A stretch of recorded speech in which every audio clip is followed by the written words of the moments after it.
It's my pleasure to welcome you to this event that's co-organized by the Neuroscience of Language Lab at NYU Abu Dhabi and the NYU Abu Dhabi Institute. And the Neuroscience of Language Lab is funded by one of 12 research grants administered by the NYU Abu Dhabi Institute and funded by the government. Today we also had the official opening of our MEG lab here in Abu Dhabi. So it's an exciting time for us, and we're very pleased to co-host this lecture. There's a representation of MEG. So our lab involves linguistic research centered around a state-of-the-art MEG instrument. And the questions you might ask are, why do we use MEG, and why are we in Abu Dhabi with this instrument? MEG allows us to integrate recent advances from linguistics and psycholinguistics and address fundamental questions about language by measuring what the brain does over time and very short intervals of time and over the space of the brain. In Abu Dhabi, we had the opportunity to build a state-of-the-art MEG system working with engineers from the Kanazawa Institute of Technology who are co-sponsoring our lab, and we have representatives from Kanazawa Institute of Technology here with us tonight, including the president of Kanazawa Institute of Technology. And in Abu Dhabi, we had the opportunity to engage populations of speakers of very diverse languages, from Arabic through Malayalam and Tagalog and English, of course. MEG is a technique that allows us to measure the very small magnetic fields that are established by neural currents in the brain. Here's our lab. It's working. It's alive. So we hope that those of you who are part of the NYU Abu Dhabi community will come visit the lab and perhaps volunteer to be subjects for experiments in the lab. So it's my pleasure to introduce Professor Colin Phillips. He's professor of linguistics and distinguished scholar teacher. This is not a this is a title that's awarded for outstanding teaching and research at University of Maryland. Colin is a leading expert in what we call psycholinguistics, so questions about how humans process language. Today he's going to tell us about psycholinguistics in a way that relates research in psycholinguistics to research in visual perception. And it's fascinating, and I'm looking forward to it. So, Colin? He's coming out of the dark somewhere. There's It's a great honor to be here in this wonderful setting in this fascinating city. And it's especially interesting given that looking at cultural diversity, language diversity plays such an important role in what I work on. So we have people here locally from the UAE, we have people here visiting from Japan, people visiting from New York, and this is really great. I'm normally based at the University of Maryland. Many people don't know where that is. It's the main university in the Washington, D.C. area. It's currently springtime there now. Normally, we would have cherry blossoms at this time of year, but because of global warming, they finished a couple of weeks ago. But it's very nice. People should come visit. But that's not what I'm going to talk about today. What I'm interested in here is the way in which we understand linguistic illusions. But I want to start with a case from vision. So if you look at this is a famous picture from the artist M.C. Escher. And Escher's pictures are interesting because if you look at each individual piece, then it seems to make perfect sense. But when you try and put those pieces together, they don't fit together right. And they're kind of fun to look at for that reason. But it's more than just fun, because if you try and understand how it is that the visual system is misled by these pictures, then you can learn a lot about how the visual system works. And today I'm going to be talking about the language analog of these types of phenomena. Linguistic illusions is a topic that I got into kind of by accident while trying to do something completely different, but it's led in all kinds of interesting directions that I want to share with you today. Okay, so the specific focus is on how we understand language and how you manage to interpret what I'm saying to you right now. Language processing is generally so successful that you don't even think about it, you don't pay much attention to it. Of course, there are some cases where we make mistakes, and then we notice them, and then we correct them, like in this case here. So you may have noticed the ambiguity. I noticed this a couple of years ago when I was driving across England and saw this sign by the side of the road, and I thought, this is fantastic. I had to take a picture of it, and then I drove down the street, and it turned out the toilets were historic. There were stonemasons working on fixing them at the time. Now, but these are interesting because they're also rare. Normally everything works smoothly, and it's tempting to think that because language understanding feels straightforward, that it really is straightforward. But that's not the case. So what I'm going to focus on today is successes and failures in language understanding that we're really not aware of. And so let's go on and see that. So these are some famous cases of visual illusions. So the lines here it looks as if the blue line is longer than the red line, but that's not true, they're the same length. And if you look at these bars here, they're the same height, right? Otherwise I wouldn't be showing you, but it looks as if the green bar is taller than the red bar. And if you look at these red lines here, do they look straight or curved? They look curved, right? But they're not curved, they're straight, and I could hold up, if this was a classroom, I could hold up a ruler. That's completely straight, but you can't see them that way. And if you look at these dots here, well, this didn't come out so well on this projector, but it looks like this one is lighter than the ones over here, but they're exactly the same. And visual illusions are interesting because we can learn a lot about the visual system. In the case of vision, what we're interested in is mismatches between what's out there in the real world and what's inside your head. Okay. In the language domain, things are a little bit different, okay? Because in language, well, I guess the biggest illusion of all is that there is language out there in the world, and that's just an illusion in itself, because all there is just vibrations in the air. But the real illusion in language involves cases of mismatches between different types of representations that you have in your head. The difference between things that you might come up with in your rapid initial perception and things that you might come up with if you have a bit more time to think about it. And that's what I want to talk about today. I should emphasize that the work I'm going to talk about, although I get to give you the summary, this is based on the work by many different people whose contributions I'll highlight as we go along. Okay. So I want to start with a couple of basic facts that give us a picture of the cognitive ability we want to explain. So first, this is from the Washington, D.C. Metro. Okay, and you can imagine the situation happening in noisy environments anywhere. Language understanding is extremely robust. So you can be on a train, lots of people talking, there's a lot of noise around you, there's lots of echoes, and you can still understand very well if you're listening to your native language. Now, some of you have new phones that have language understanding devices in them. Maybe you've tried with Siri on your iPhone. That won't work in the Metro, right? It can't do that. You can do that easily in your native language. So how is it that we're so robust? Language understanding is also extremely successful in situations where you might expect it to be more difficult. So I'll illustrate this with a case from Japanese, which has different meanings for the Japanese speakers in the audience and for the non-Japanese speakers. So in Japanese, one of the most interesting things for linguists is that the verbs always come at the end of the sentence. So here is an example of some Japanese. So this sentence goes, John, to Mary, Tom, at the store, milk, no verbs in sight, right? Are we ever going to get a verb? Finally we get one verb, bought, and then we get another verb, told. So this means John told Mary that Tom bought the milk at the store. Okay, so the word order is completely different from English.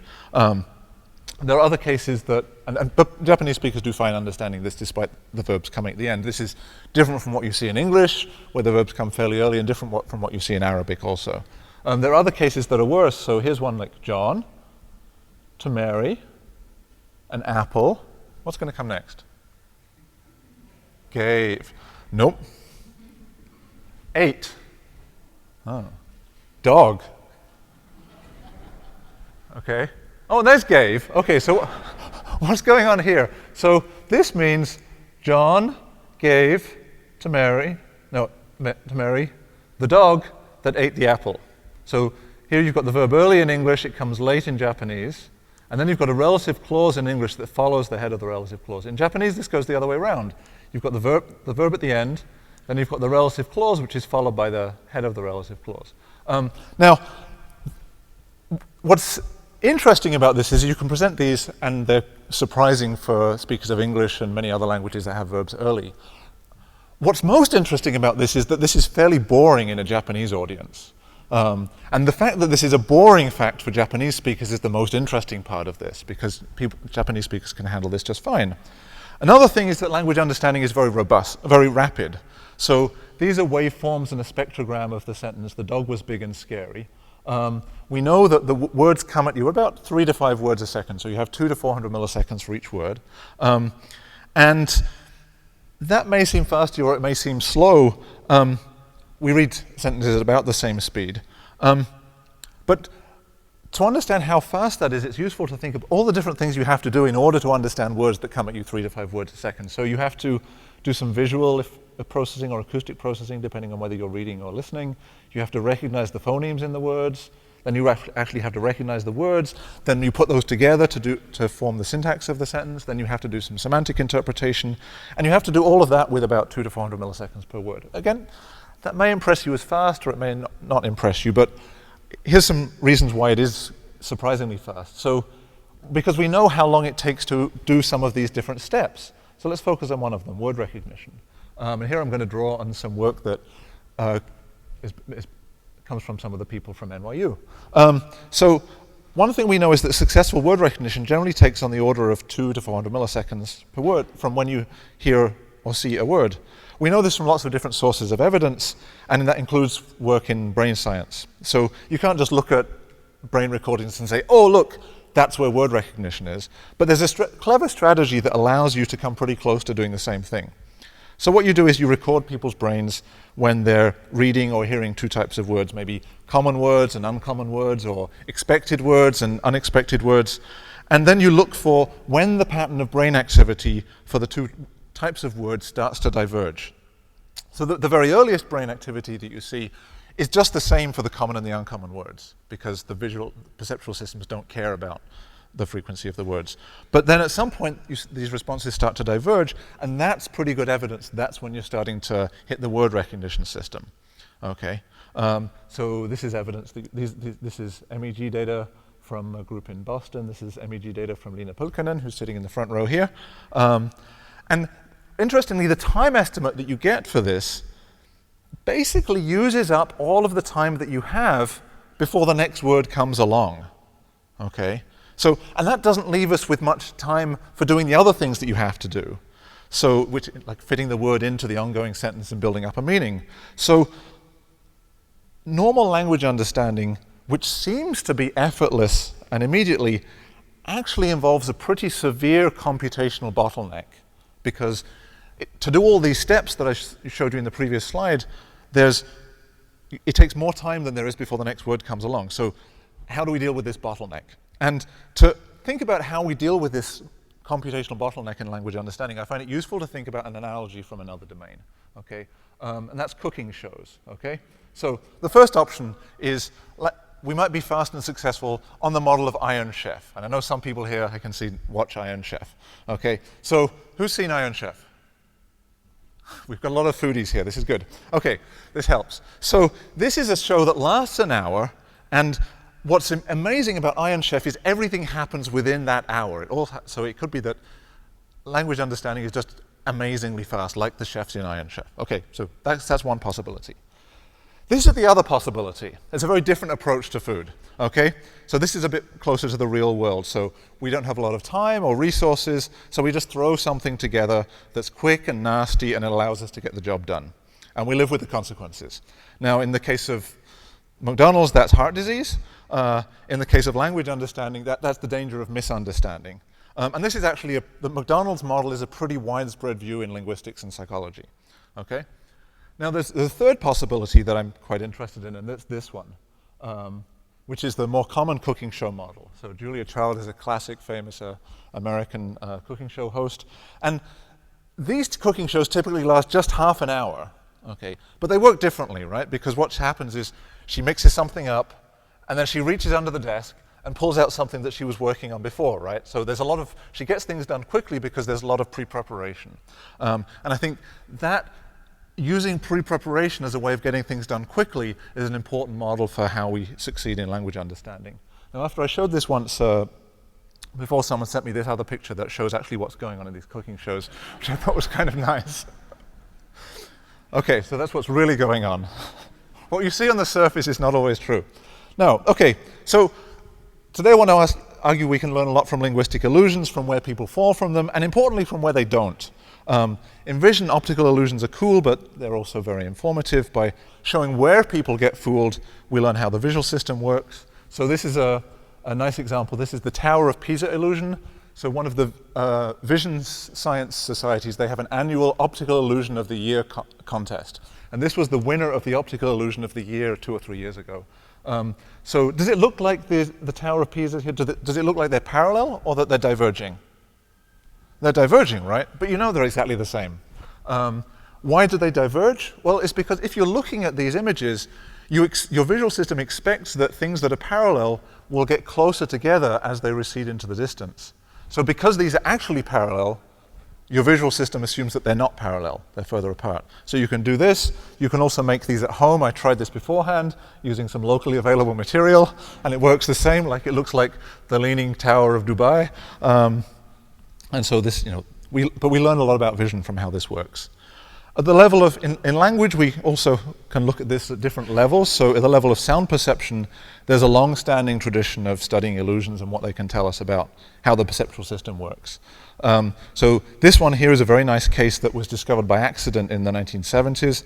And I stole this video from David Popple, who's also sitting in the front row. So look at this video and tell me what you hear, okay? What did you hear? Okay, try again. Are you sure? Come on, you can do it. Okay, now close your eyes. Close your eyes. Oh, you were fooled, right? What's going on? What's going on here? Here, what you heard was auditorily, you heard a pa with the lips. Visually, you saw a ka. And you didn't hear either of those. What you heard was a ta. Okay, so now you know this. Look at it again, see what you hear. You still hear the ta, right? You can't help yourself, right? Okay, so I'm going to spend the rest of the time looking at cases at the level of syntax and semantics, none of them as dramatic as this which is called the McGurk effect. But the implications are fairly similar. What the implications of this case is that there are interesting links between the systems that are processing auditory and visual input, and they work very automatically in a way that even when you know what's going on, you can't override that. Now let's look at some cases in the level of sentences. So here's a case that appeared in the New York Times a couple of years ago. So this was during the last election. So can you see what's wrong with this example? So in the absence of large-scale policy differences between the two candidates, the personal nature of their exchanges are more likely to result in lasting damage. What's wrong? Yes, so you see here the problem here, the personal nature of their exchanges are more likely to result in lasting damage. Who missed that? Okay, good. Some of you are honest. We know we've tested these. In a normal test, about 50% of people will miss this. Okay. Here's another case. I won't go through this. So this is from the Washington Post. And what's interesting, here you've got a case like, the ideas that Cheney are putting forward could find fertile ground with the American people, which is optimistic. So the ideas that Cheney are putting forward are here, which is plural, is agreeing with ideas here, even though Cheney, which is next to it, is luckily singular. Now,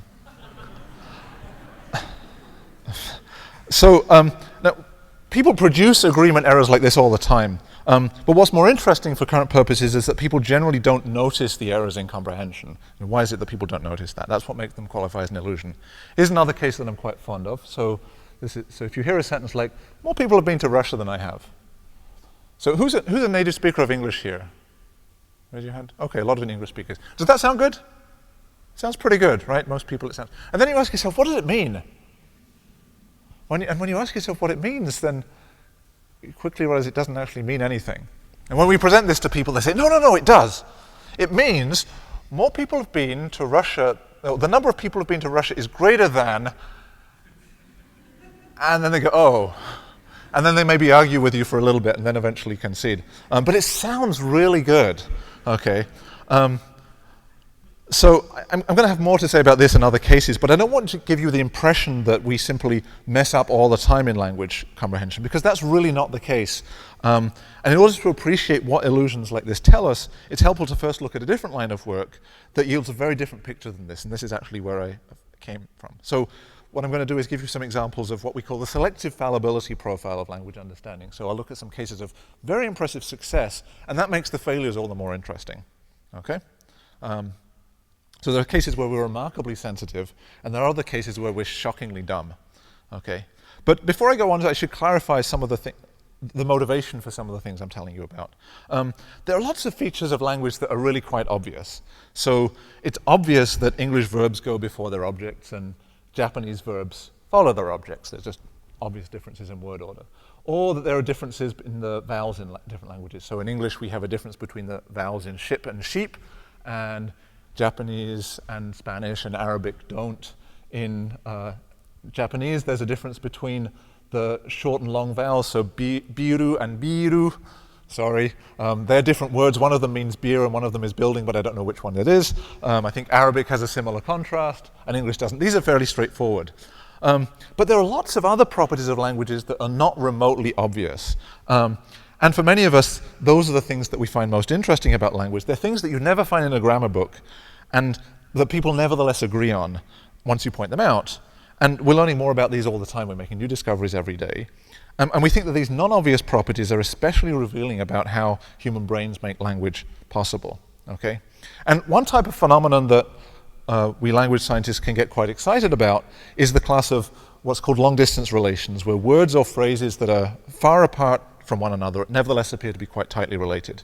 So you can see this in cases like when subjects of sentences and verbs agree with each other, they can be quite far away. So the children that I saw at the park this morning were building a fire, so were has to agree with children over here.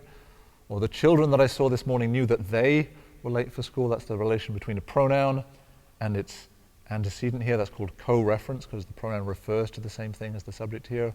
Or the relation between this question word, what were the children that I saw in the park looking for? So this what is the object of this verb, but it appears way, way over at the other side of the sentence. Now, these kind of long-distance relations have the same role for linguists that the squid giant axon had for neurobiologists in the middle of the last century. It's not that the neurobiologists were really that interested in the squid. But squid happened to have this nice big honking axon that you could poke and prod using the tools that were available at the time. And so the idea was, if you could learn things about how this huge axon worked, it was unfortunate for the squid that they had that, but so be it, then you can learn about things that generalize to the smaller axons that we see elsewhere. And similarly, these linguistic relations are big language relations that we can poke and prod and manipulate in different ways, and the idea is we can use those to learn about how many other properties of language work. Okay, so with those excuses in mind now, let me show you one specific case. I'll tell you one case in a little more detail, and then we'll talk about other cases much more quickly. Okay, so this is a case involving the interpretation of pronouns, and it's an example of things that you know and agree upon, but that you've never been told, okay? So take a sentence like this one. So while John was reading the book, he ate an apple, okay? And now if you take this pronoun he here, you can understand that to mean that can be John, right?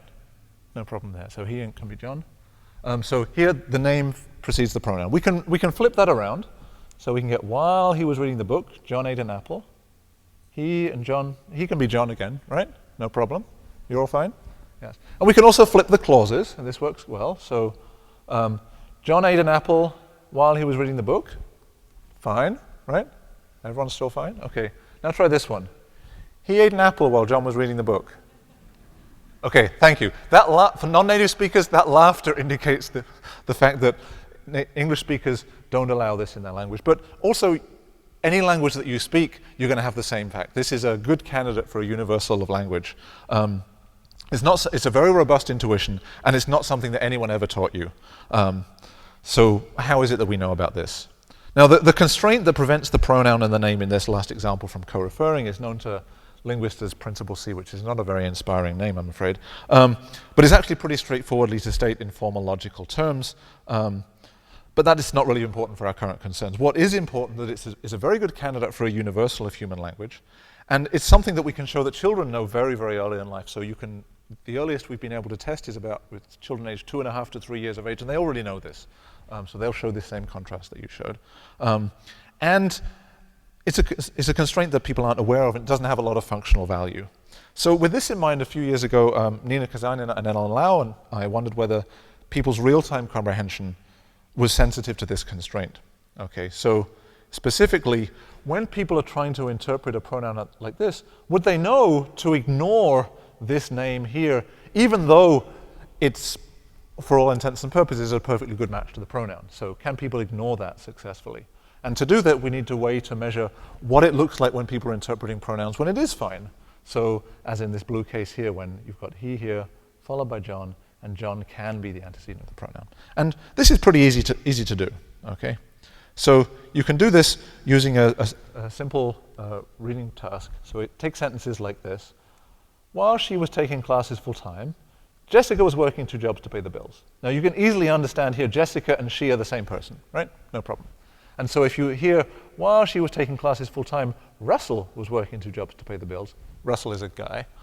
You probably feel a little boggle, right? It's like you're surprised because you were expecting the subject of the main clause to match the pronoun, okay? And we can measure that boggle in lots of different ways with measuring reading times or measuring brain waves. You can do it different ways. So imagine you're reading a sentence. So we can measure reading times as people are seeing words marching across the screen. How long does it take you to read each word?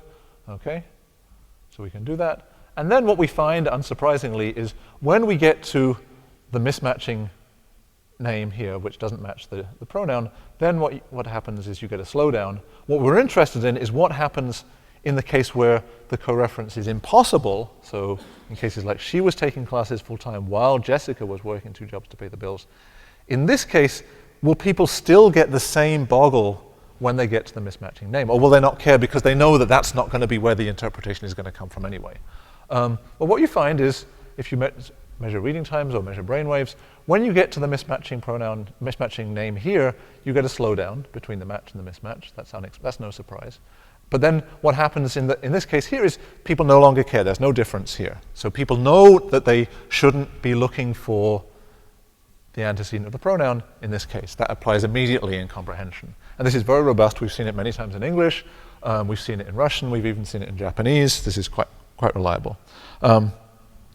So this is a case where people seem to be very sensitive. These grammatical generalizations that they were never taught, they apply immediately in online comprehension. But perhaps this was an outlier, so we wanted to look at other domains. Okay, so we looked at the case of question formation. You'll see why this is relevant. So question formation in English is a very productive process. So you can take a 3-clause sentence like this. I'm a big Wallace and Gromit fan, and some of you may be. So if you take Wallace suspects that everybody doubts that Gromit makes cracking toast, it's a 3-clause sentence. We can take the object of the lowest verb, okay, and then we can form a question by turning that into a question word, and then we take it all the way to the front like this, and we get, what does Wallace suspect that everybody doubts that Gromit makes? It's a bit of a weird question, but it sounds perfectly fine. All right, you can interpret that. And if we wanted to extend this so you can displace this across 3 clauses. If we wanted to extend it to 10 clauses, it would still work. And I'm not quite sure why we'd want to do it, but you could do it fine. But there are cases where you can't do this.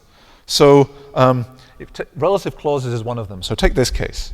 So what does Wallace suspect? Anybody who doubts that Gromit makes?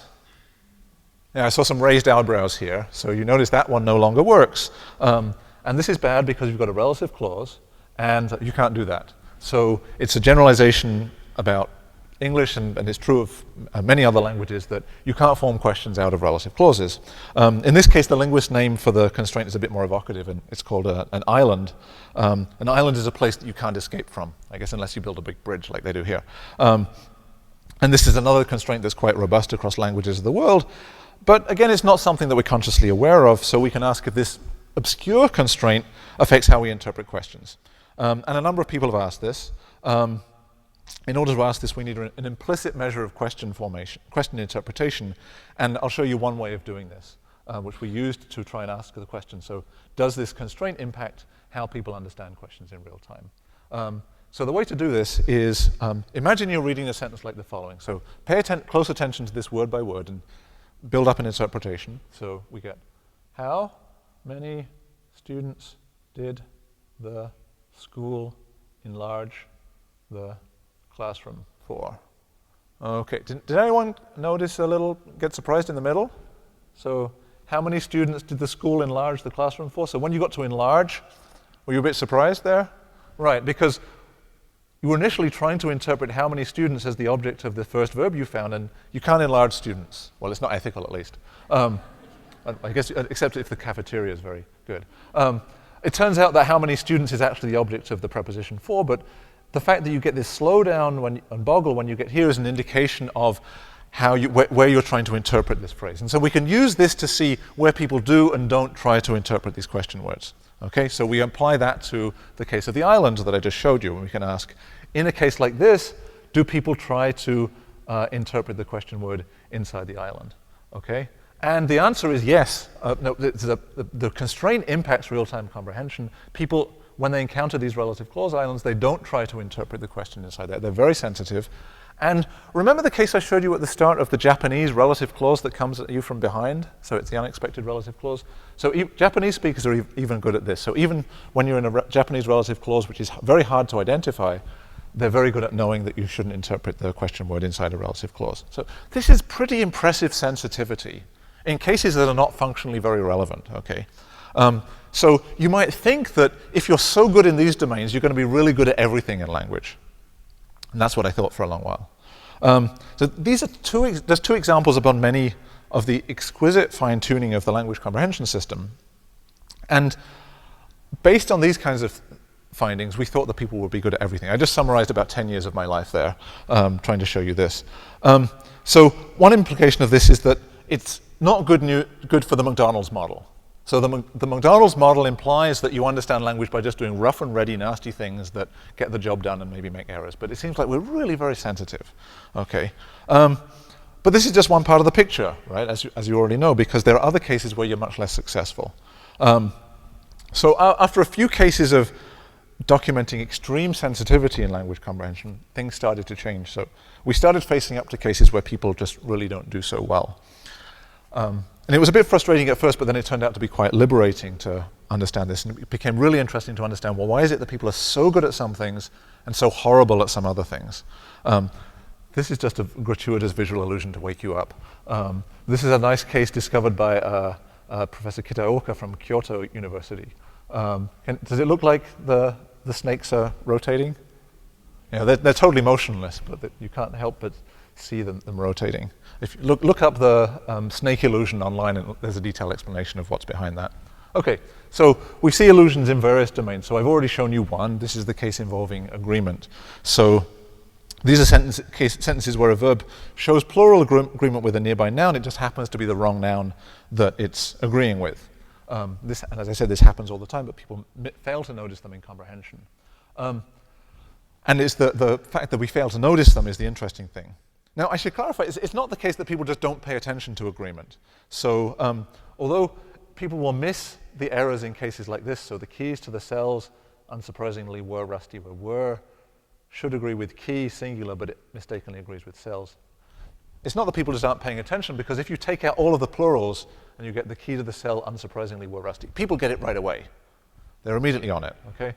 Now, people have sometimes, or for many years, people have thought, well, this is just a case of the verb accidentally agrees with the nearest noun, the closest noun in the sentence. But that turns out not to be the case at all. And we already saw this in the case of the Cheney example I showed you. So you can get cases where a noun that's further away than the true subject still causes these errors. So the musicians who the reviewer praised so highly praise this verb here. Its subject is the very adjacent word. And yet if you put a plural here as the head of the relative clause a few words away, people still get messed up. And in fact, they get messed up just as frequently here as they do here. I didn't believe that until we actually had hundreds of people test this, and it's quite robust. So it's not about being very nearby. You make mistakes when there's any plural around. And it's also quite selective in that plurals create illusions, but singulars don't. So the keys to the cell, unsurprisingly, was rusty. This is a case where was agrees with the cell here. People don't fall for those. No illusions there. They're quite consistent, okay? And these things happen all the time, and they've been known for a long while. So this is a case for the British author Anthony Trollope. So he was writing about these back in 1883. So he said, rapid writing will no doubt give rise to inaccuracy. He had a more colorful way of describing it than I do. So he said, a singular nominative will be disgraced by a plural verb because other pluralities have intervened and have tempted the ear into plural tendencies. He says, I'm ready to declare that with much training I have been unable to avoid them. And it's very good. And you see, this is a recent New York Times column from last fall about this, where they're trying to give advice on how to deal with this. And then also recently, I was at my optician, my eye doctor, and I was buying these glasses, actually. And he said this, which I thought was great. He said, oh, we'll find out what the price of them is now. Oh, I'm sorry. So he first got the agreement correct, and then he went back and corrected himself to say the wrong one. And then wondered why the linguist who was buying the glasses then immediately dipped into and wrote it down very quickly. So these happen all the time. The other cases of illusions, this is from a very different domain. So there are very interesting words called negative polarity items. So these are words like ever, or anything, or anywhere, or yet, or anybody. And the interesting property that these guys have is that they have to appear with a negative word, something negative to be okay. So you can say, John hasn't ever been to Abu Dhabi, and that's fine. But if you take out the negation here, John has ever been to Abu Dhabi. That's no good, right? That sounds bad, right?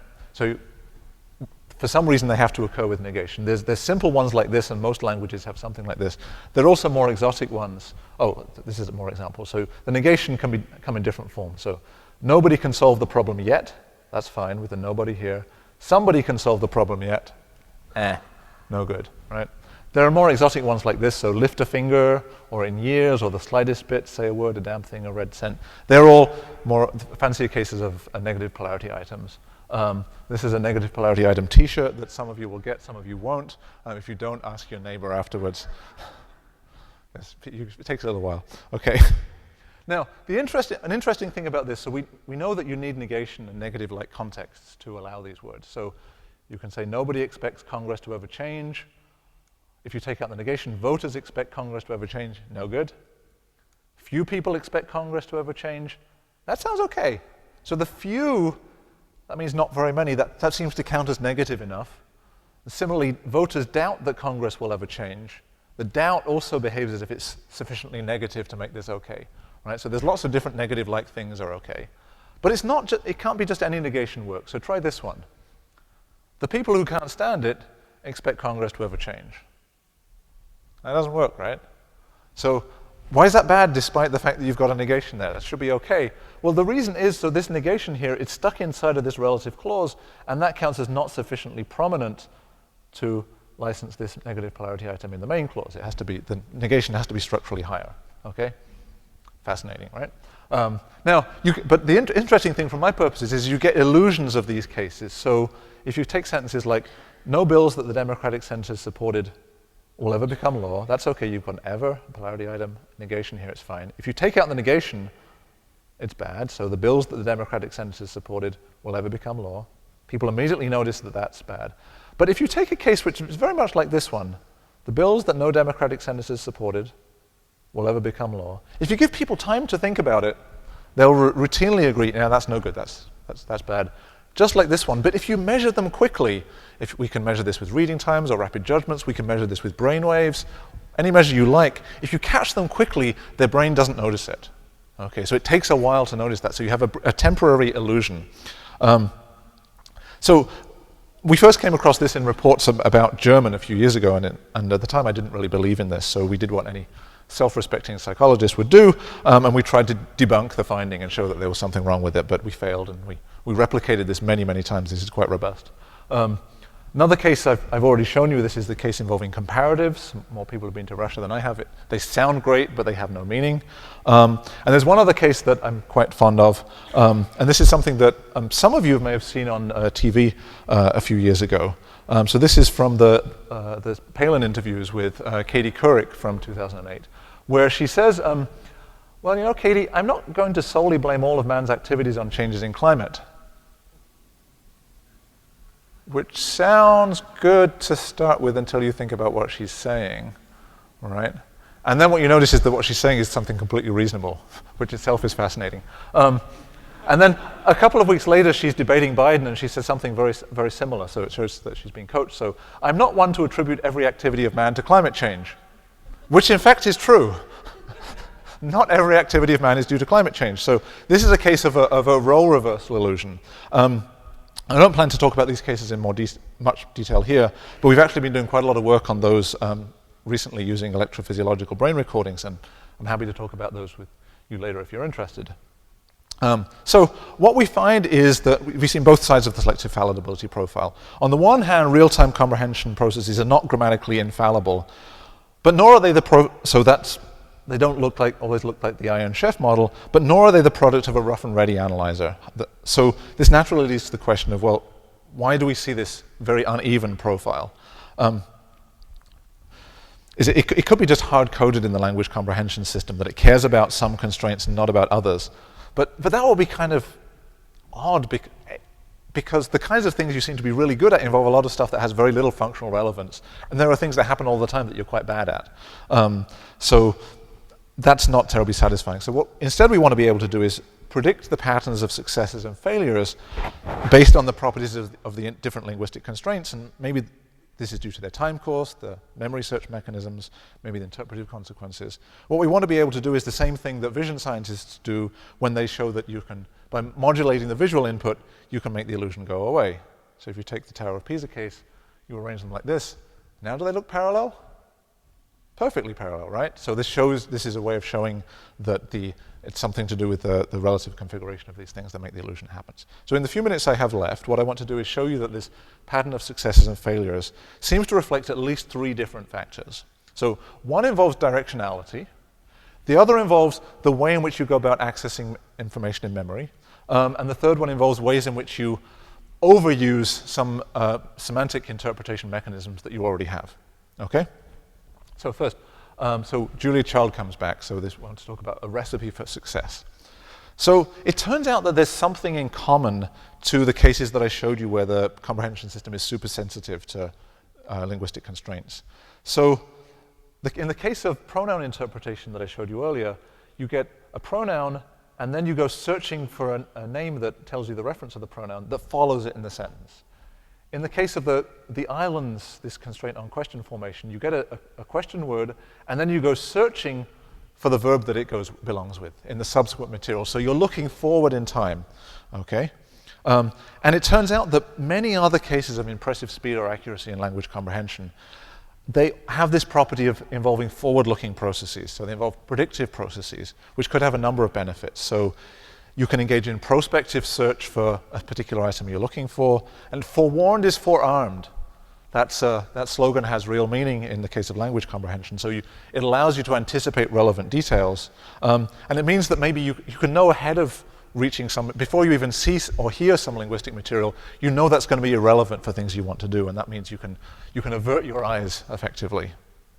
And on the other hand, some of the cases that people are bad at, they have the opposite directional property. So in the cases I showed you with polarity items like ever, those are cases where you don't know that this negation is going to be relevant until you see the negative polarity item late in the sentence. And then you have to look back in memory to find the negation. And you have to know that it's in the appropriate position. And I'll argue that the case of agreement is similar. And so these involve retrospective processes.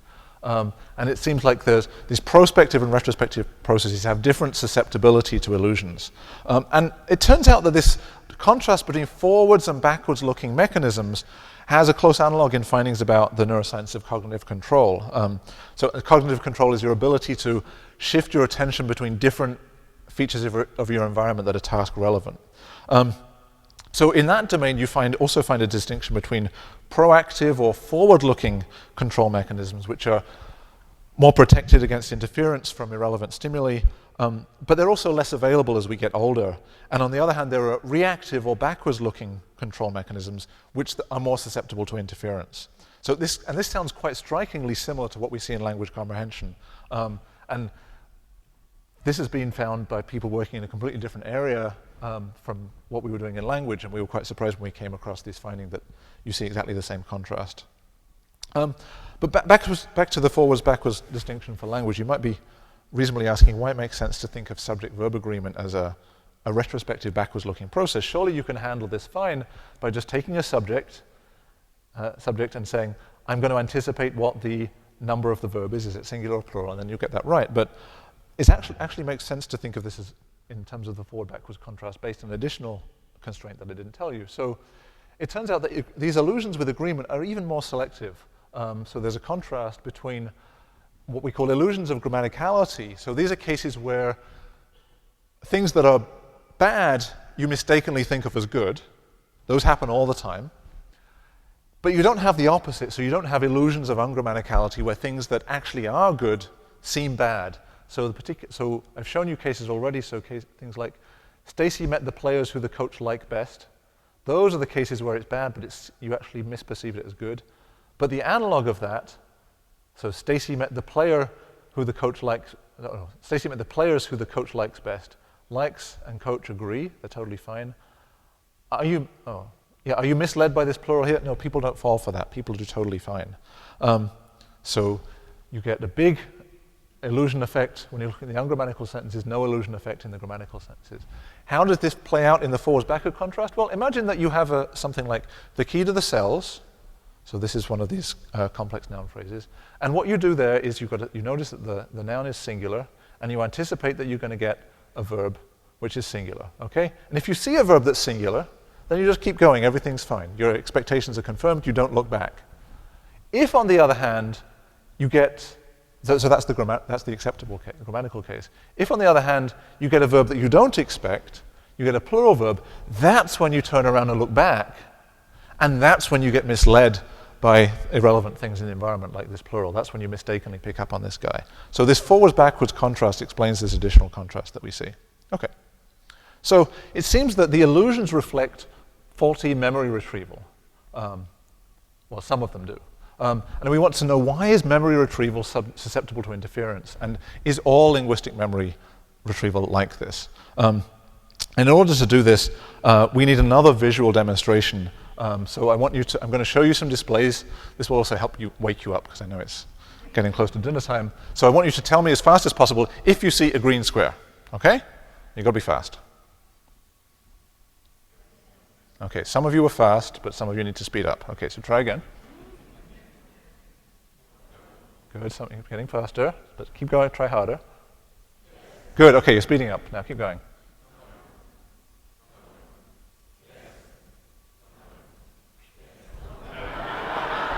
Right, okay, exactly, thank you. Okay. Now try again. See, when you show the first one after that, people always slow down again, right? This one's different, right? Because you were looking for green stuff, and now that's no longer the relevant cue. Now you have to look for shapes. Yeah, okay. This one is a bit harder. So what these examples show, or at least they start to show, is that there are at least a couple of different ways of searching for visual information. On the one hand, we have feature search, which is, it's a very rapid search process, and so it's when you're looking for one individual feature, like you were looking for the green stuff. It's very fast, and it doesn't care about the set size. So when there are a few dots or lots of dots, you can find the green thing just as quickly. Okay. But it's also susceptible to interference and partial matches. And on the other hand, we have conjunction search.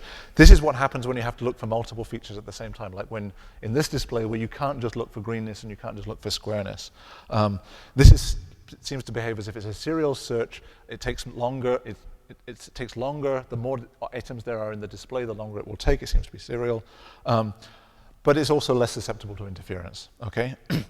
You see cases like this, so cases like feature search and the errors that happen there, often in real life. So those of you who drive, you've probably experienced a situation where you're sitting in traffic and you're trying to go forward, and then the green left turn arrow comes on, right? And you feel your foot moving, right? Who's done that?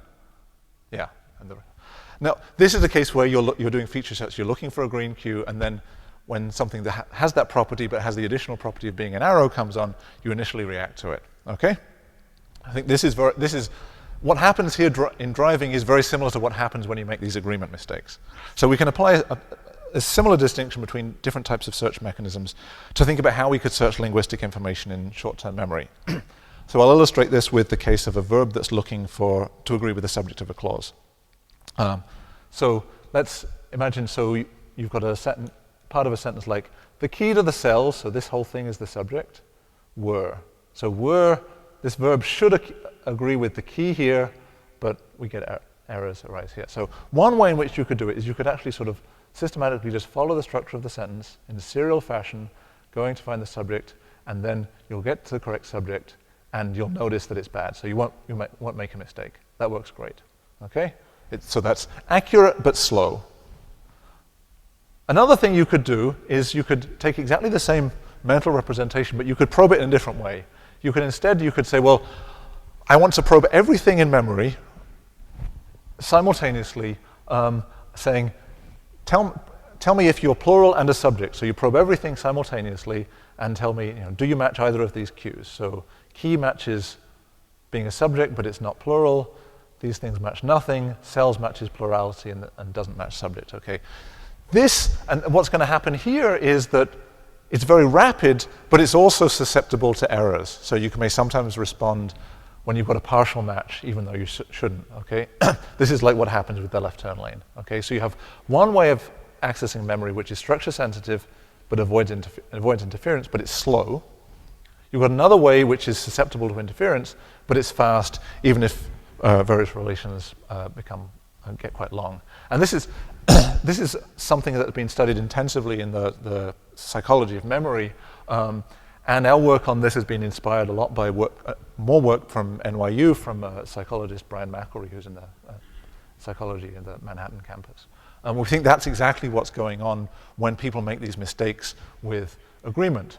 But it seems like that's not the way in which you always use your memory, because there are situations that look superficially similar to this that don't behave the same way. So I've already shown you these cases of misagreement with subjects. So the diva that accompanied the harpists on stage clearly were flawless. Should agree with diva here, but people get tripped up by harpists here. So that's the illusion we've already seen, okay? But there are other cases that should be just the same, which don't. So if you take cases like reflexive pronouns in English, like themselves or herself, they have to do exactly the same thing as verbs. So they have to agree in person, number, gender with the subject. So you would expect that the same memory mechanisms might be involved.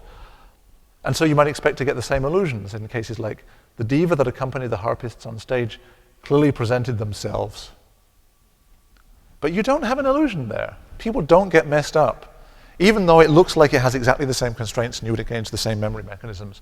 So it looks like, for some reason, and this is what we're trying to understand in our current research, you use these different memory access mechanisms in different settings. Some types of processes use one type of mechanism, some types of processes use different types of mechanisms. And I won't go into the details of this, but what we've been doing is fanning around the world, looking at different phenomena to try and understand why this is. We've done some work in China looking at this. I won't go through this. We've done other work in Rio. That was particularly hard for the person who had to go to Rio to do studies to try and understand what's the cause of this.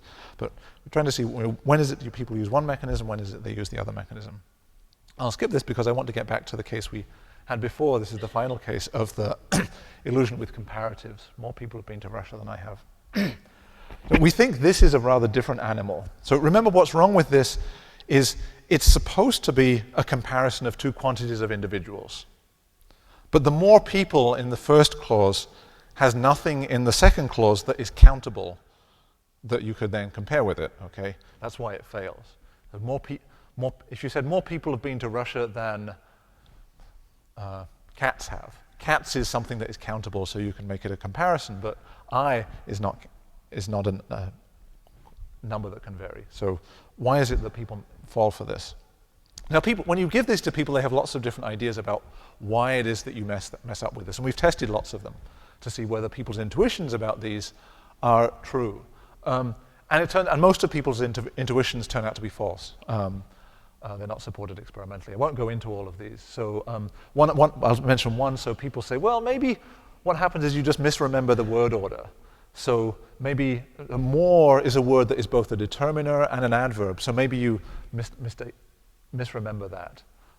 So maybe you think that this is actually, people have been to Russia more than I have. Maybe that's how you misremember it, putting the more in a different place. So you can test that by taking a different type of quantity word that doesn't have this dual life as a determiner or adverb. So you can change more to fewer, which doesn't have the same ambiguity. And what you find then is that if people were misremembering the word order, the illusion should go away. It turns out it doesn't go away. So that's not what's going on. I'll skip through some of these things. But it turns out that the thing that is critical for creating these illusions is you seem to misunderstand statements about numbers of individuals as statements about numbers of events. Okay. So if you do that, then let me show you. So if you take a sentence like, so more undergrads call their families during the week than grad students do. That's a completely reasonable, appropriate sentence of English. So you've got something countable here, something countable here. If we have people judge those, these are ratings on a 1 to 7 scale. Everyone agrees that those are great. So this is showing that almost everyone rates this as a 6 or a 7 on a 7-point scale. So they love that.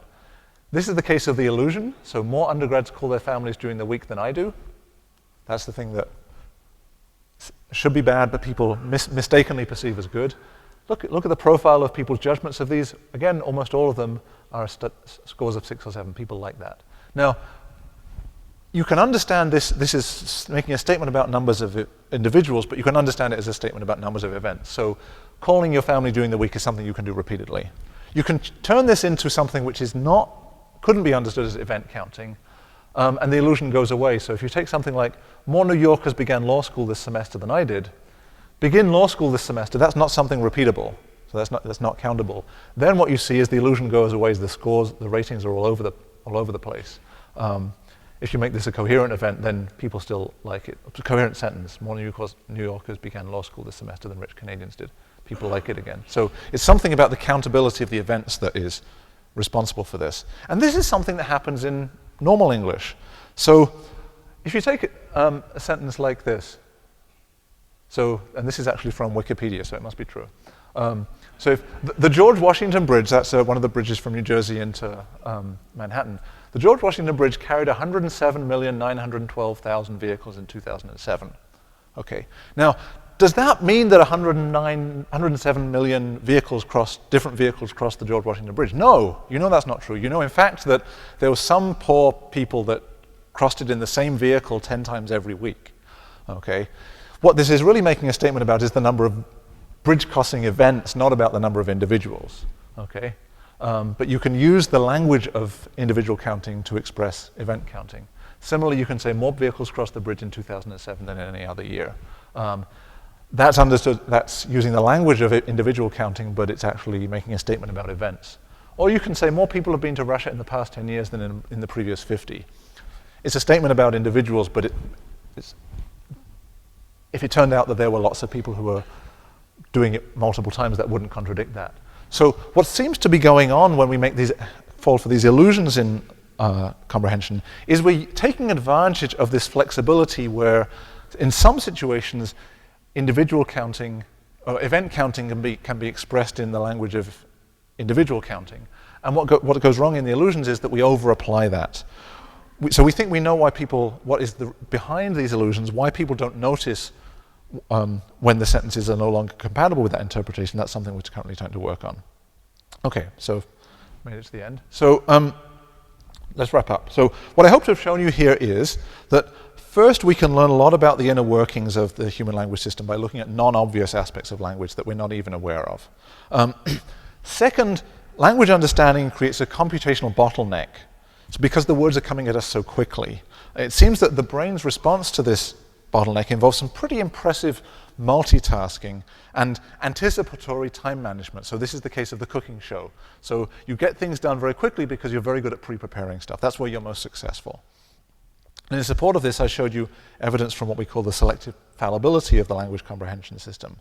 There are some cases where we're impressively sensitive, and there are other cases where we're temporarily blind to errors. Those are often cases where we don't use the same time management strategies that we otherwise like to use.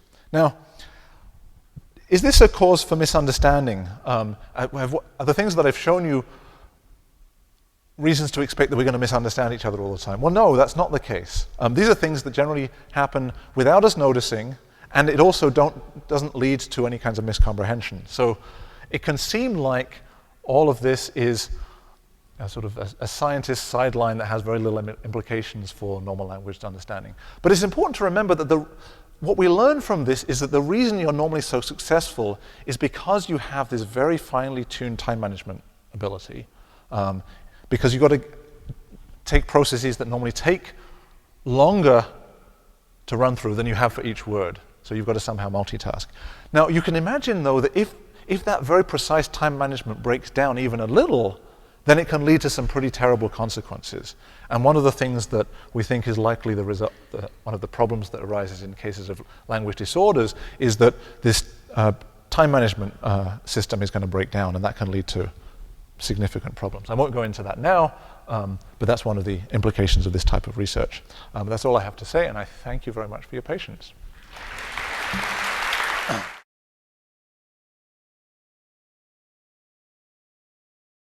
Hi, thank you very much.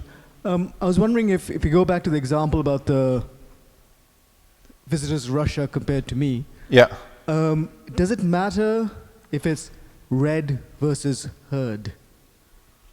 As in, it just seemed that if I read a sentence, at least for me, I can pick up the errors far easier, far quicker than if I'm just hearing you say these things. People are going to fall for these in reading and in speaking. We've done lots of experiments on this, trying to see where people do and don't fall for them. What generally happens is they in these cases, they go by quite naturally for a while, and then at some point, if we're giving people a lot of these, they'll get wise to us. And so at some point during the experiment, they'll go, whoa, wait a minute, there's something wrong here. And then once they've noticed it, then for these types, then they're going to be wise to it for the rest of the way through. So one thing that can make a difference, so if we have an experiment where we include lots of these, people will pick up on them faster. If we have very few, people may go the whole way without noticing them. There are other so these ones you get wise to and then you don't fall for them. There are other cases like the agreement examples. These are things that people are aware of, they know they happen, and people will continue to fall for them in the routinely, even after they've been made aware of them, and even when you're working on them. So I mean, I spend a lot of time studying these things, and I still fall for them. So just a question about the data you showed, I think in the following slide with the numbers. I was just wondering why so many people still accept it, because it's still about half the subjects do accept it, even in the case where it's bad. And obviously you can make nonsensical sentences that everybody will accept in sentences. More New Yorkers began law school this semester than purple. Yeah, right. So. Yeah, so they're not going to, so this is, what I'd need to show you here is what's the distribution for other cases where things are bad, but they're not obviously bad. So what you will find is that if people can point to what it is that goes wrong, so in your example, then they'll be very confidently giving it a low rating. When something seems odd, but they're not quite sure why, then what will happen a lot of time is then people start to be very broadly distributed in their ratings. Is the assumption that the errors that you're describing are evident across multiple languages? So I guess what I'm curious about is, what do we learn by seeing actually distinctions across language versus obviously looking at the similarities? Yeah, so I didn't, that's very good. So cross-language work is extremely valuable for this, and that's something we do. I didn't go into it in much detail. So there are some of these things that are going to arise very, very similarly across languages. So some of the cases of successes that I documented, they work very, very similarly across languages. We've shown that. Some of these cases of agreement illusions, they arise surprisingly similarly across languages. One thing you might expect is that, well, English doesn't really put much weight on agreement because it's not that important, but there are other languages that do this a lot. Maybe people would be much more sensitive to that. It turns out people fall for it in other languages quite a lot as well. So we've been doing it in Spanish recently. Spanish speakers they will fall for the illusions in a very similar way to the English. They'll sometimes pick up and correct themselves more reliably than the English speakers will. There are going to be other situations where where some of the illusions won't arise because the word order is interestingly different. So one thing I skipped, let me see here, so go at the bottom here. So this is a case where people mess up. So more people have been to Russia than I have. That's the illusion. But if you change the word order, so more people than I have been to Russia, people fall for that much less. People notice the error there much more readily when you change the word order. And you'll find when languages have different word orders that will affect what situation, where they're going to fall for errors and not. So the reason it makes sense why they're failing here and succeeding here, because here in the more people have been to Russia example, there you get the whole first clause, and you're already you can easily construct this event counting interpretation, and then you fail to squelch it when it continues this way. But once you start out more people than I have, you already know that you can't have the event counting interpretation, that blocks it early. So the word order can be very valuable in that regard. There are other situations where we've been using cross-language work to try to understand, why is it that people are so successful? So in this case that I showed you here, we've been trying to understand, well, why are the memory access mechanisms that you use for reflexive so much more robust than the ones you use for agreement? And there, what's very interesting is that languages have, if you look across languages, different languages have different types of reflexive words. So in English, you have ones that always have to have their antecedent within the clause. If you go to Chinese or Japanese, you have ones that can be separated by a couple of clauses.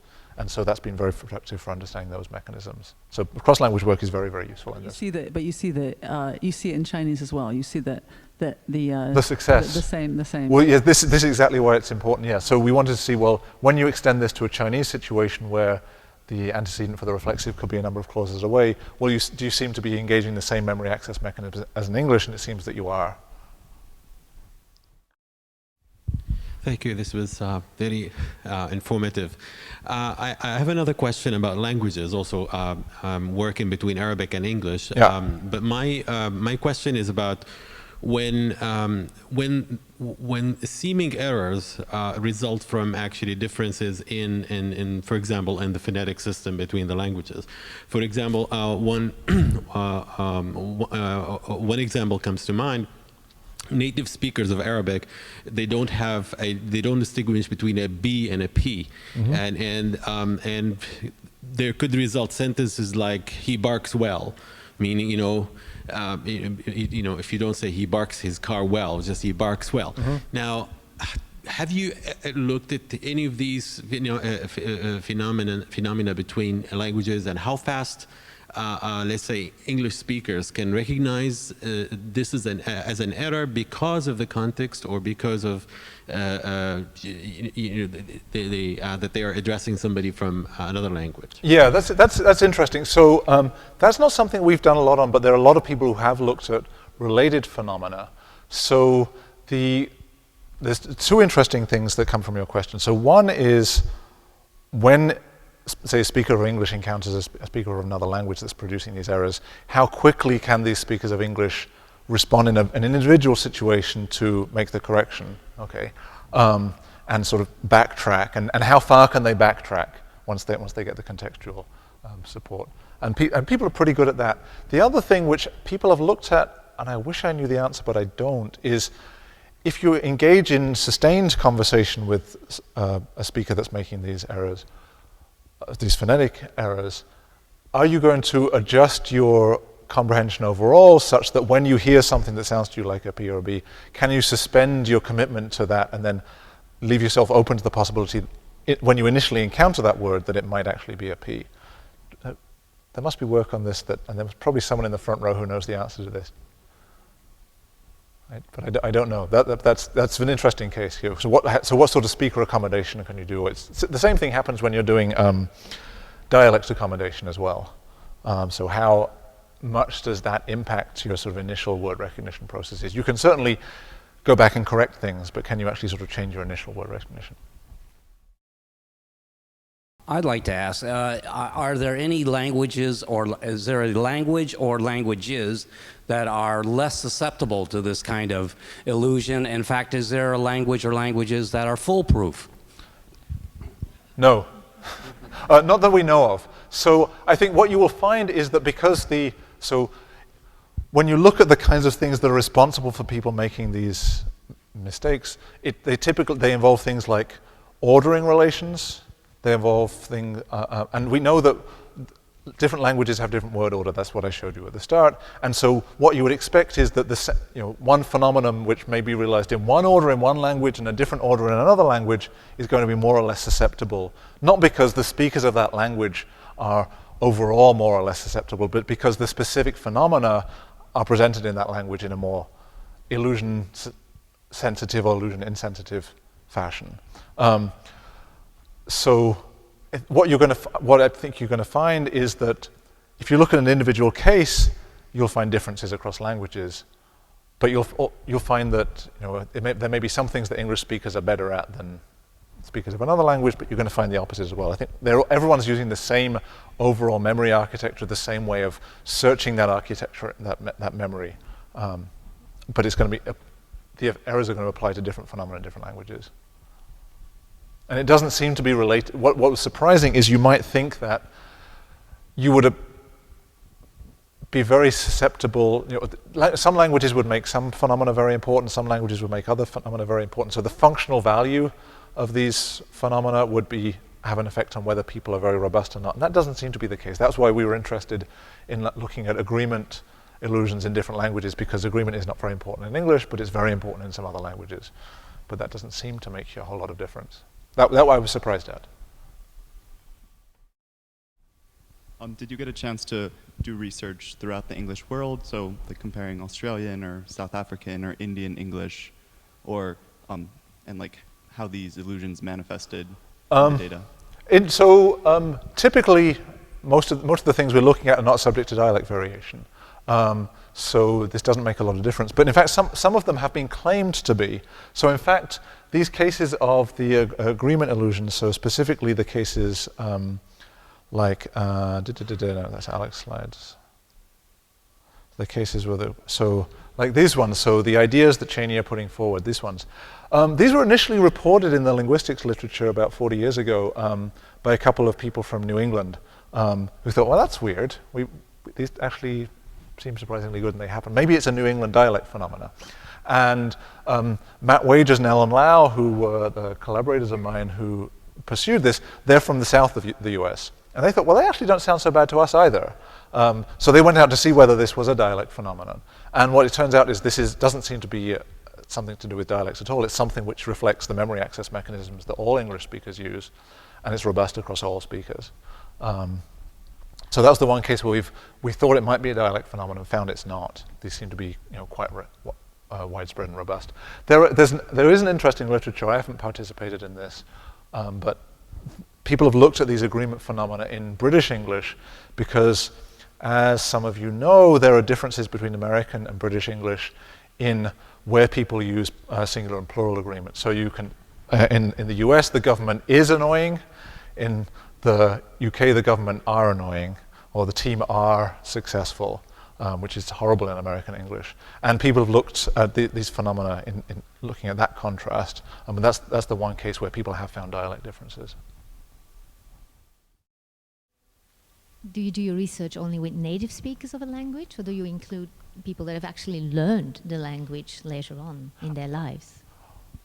So we're generally not brave enough to work on non-native speakers. So it's when you're looking at these things. So everything I showed you here is based on native speakers of a language, and so those are people who are if you give them time to think about something, they're going to robustly agree on what they think should be okay, and then you can contrast that with what happens in their moment-by-moment perception and how they fall for illusions. You can do the same thing in non-native speakers, or you can do the same thing in children as well, who are still in the process of learning the language. We've done some related things on children. They're a little bit easier to study than non-native speakers because children at least are going down a similar path in their native language and they're going to arrive at the same endpoint. There are some people who do this with non-native speakers, it's harder. What you generally find with children, it's quite interesting, we had no expectation of this when we started out, so we found that lots of cases where children look as if they haven't yet learned the language correctly, and they're making errors if you give them time to think about it. Those are the same cases where adults, although they're succeeding if you give them time to think about it, if you catch them very briefly, you measure their brain waves, you see adults doing the same things that children do. So in adults, these things often happen very quickly and you don't even notice them unless you do the psychological or neural experiments to see that adults are making these errors.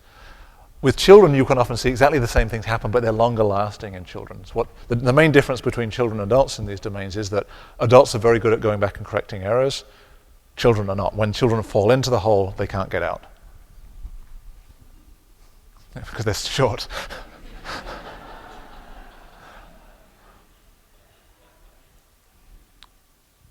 Okay. Okay. Thank you.